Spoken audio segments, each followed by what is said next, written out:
Hello learners, क्या आपको भी इंग्लिश बोलने में प्रॉब्लम होती है और आपका दिमाग काम नहीं करता कि हम शुरुआत कहां से करें? तो आज के इस वीडियो में हम एक बेसिक सा इंग्लिश का ग्रामर लेने जा रहे हैं जिससे जनरली लोग इंग्लिश बोलने की शुरुआत करते हैं। तो अगर आप भी इस ग्रामर के बारे में जानना चाहते हैं या फिर आपको भी अंग्रेजी बोलने में प्रॉब्लम होती है और समझ नहीं आता कि शुरुआत कहां से करूं, तो वीडियो को एंड तक जरूर देखिएगा। आगे बढ़ने से पहले वीडियो को लाइक और चैनल को सब्सक्राइब करना बिल्कुल मत भूलिए ताकि आपसे कोई भी वीडियो मिस ना हो।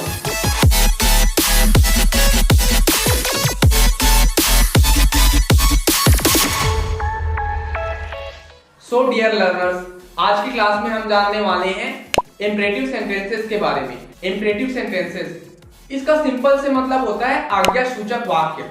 जब हम किसी को कोई काम करने के लिए बोलते हैं तो वो इंपरेटिव सेंटेंसेस कहलाता है। फॉर एग्जाम्पल, वहां जाओ। इस वाक्य में हम किसी को कुछ करने के लिए बोल रहे हैं, मतलब हम किसी को कोई आज्ञा दे रहे हैं। समझ रहे हो? समझ रहे हो ना? इसी तरह के हम अपने दैनिक जीवन में बहुत सारे वाक्य बोलते हैं, जैसे यहाँ जाओ, वहां जाओ, खाना खाओ, यह काम करो इत्यादि। तो इसका इंग्लिश बनाने के लिए बेसिक सा रूल होता है वर्ब का फर्स्ट फॉर्म प्लस ऑब्जेक्ट। जी हाँ, इतना ही होता है। अब आप लोगों को लग रहा होगा कि रूल में ये V1 और ऑब्जेक्ट, ये दोनों का मतलब क्या होता है? V1 का मतलब होता है वर्ब का फर्स्ट फॉर्म, अर्थात क्रिया का पहला रूप। और ऑब्जेक्ट उस चीज को कहा जाता है जिस चीज के ऊपर बात चल रही हो या जिसके ऊपर काम हो रहा हो। चलिए कुछ छोटे छोटे वाक्य देखते हैं। वहां जाओ, यहाँ जो वर्ब है, जो काम हो रहा है, वो हो रहा है जाने का, इसीलिए हम पहले लिखेंगे गो। कहां जा रहे हैं? हम जा रहे हैं वहां। वहां के लिए हम इंग्लिश में लिखते हैं देयर, तो हम बोलेंगे गो देयर। इसी तरीके से अगर हम नेक्स्ट सेंटेंस देखें, अगर हम ये बोले यहां आओ, तो इस छोटे से वाक्य में काम हो रहा है आने का, तो आने के लिए हम इंग्लिश में लिखते हैं कम।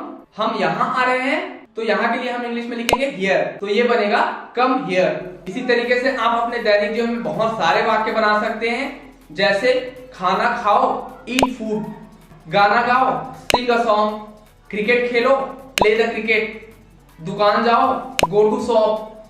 ये तो हुए ऐसे सेंटेंसेस जो हम नॉर्मल बोलते हैं जब हम किसी को आज्ञा दे रहे होते हैं।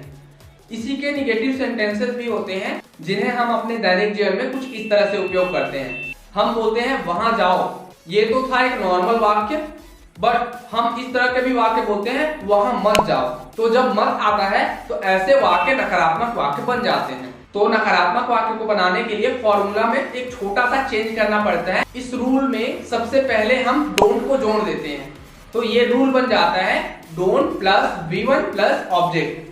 अगर हम बोले क्रिकेट मत खेलो, हम बोलेंगे don't play cricket. For example, कोई खेल के बारे में हम नाम नहीं कर रहे हैं, जिक्र ना ले रहे हों, और हम सिर्फ ये बोले मत खेलो, तो हम बोलेंगे डोंट प्ले।